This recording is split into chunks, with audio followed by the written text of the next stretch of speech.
Bonjour Frédéric. Alors, vous avez trouvé ce que vous cherchiez dans les magazines ce samedi matin? On va essayer de se faciliter la vie avec les magazines, avec cette rentrée qui approche. Surtout, vous savez, par Vous exemple... avez poussé le caddie, là.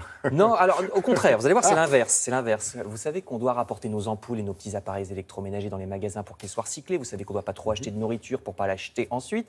Eh bien, désormais, on a encore moins d'excuses, regardez, puisque certains supermarchés qui livrent vos courses chez vous peuvent, à partir de maintenant, aussi reprendre vos vieilles ampoules ou bien la viande ou les fruits que vous avez achetés en trop et qui vont bientôt être périmés.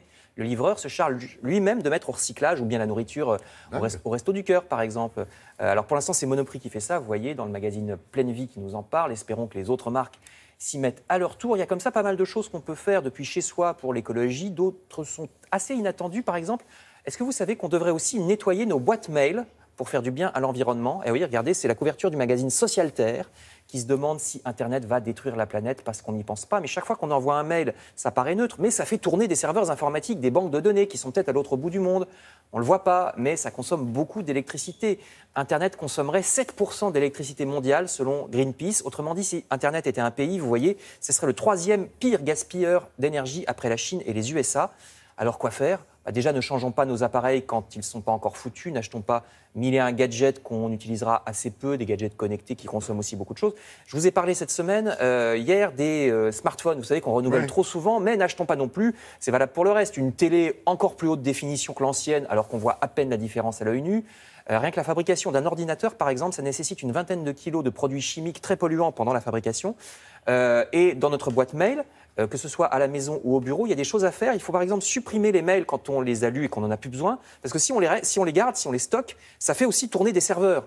Même si on ne le voit pas, et ça consomme beaucoup d'électricité là aussi. Donc supprimons aussi toutes ces newsletters auxquelles on est abonné et qu'on ne lit jamais, parce que ça aussi, ça fait tourner. Ne stockons pas dans le cloud, parce que c'est la même chose. Il vaut mieux sauvegarder nos données sur un disque dur à la maison, parce qu'une fois qu'on le range dans le tiroir, ça ne fait plus consommer d'électricité, contrairement au cloud. Donc vraiment, ce sont plein de petites choses à faire sur nos smartphones. J'ignorais qu'il fallait se connecter plutôt en Wi-Fi et non pas en 4G quand on a le choix, parce que la 4G consomme, figurez-vous, 23 fois plus d'électricité que la Wi-Fi.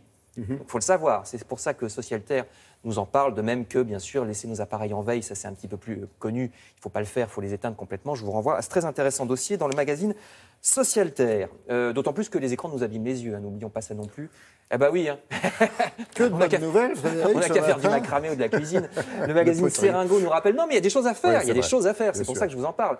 Il faut faire des pauses, bien sûr, quand on est trop souvent sur des écrans. Et puis il ne faut pas regarder à moins de 50 cm. Vous savez, on a tendance à être comme ça sur notre téléphone, alors que comme ça, à 50 cm, c'est tout à fait lisible, c'est un mauvais réflexe. Article dans Serengo. Alors justement, je termine avec la vraie vie. Pas d'écran, mais de belles expositions. Nous sommes un pays avec, regardez, des musées magnifiques. Profitons-en. Connaissance des arts nous signale une exposition étonnante. Ici, c'est au Louvre de Lens sur la musique dans l'Antiquité. C'est très mystérieux parce que la musique ne s'écrivait pas dans l'Antiquité. Donc, il faut vraiment faire des recherches pour savoir à quoi ressemblaient les morceaux de musique. C'est pour ça que vous avez vu une sculpture antique, parce qu'il n'y a pas de partition. Prévoyez aussi une visite à Paris à l'expo sur l'Afrique équatoriale à partir d'octobre au musée du Quai Branly. C'est dans le magazine Connaissance des Arts. Merci beaucoup, Frédéric.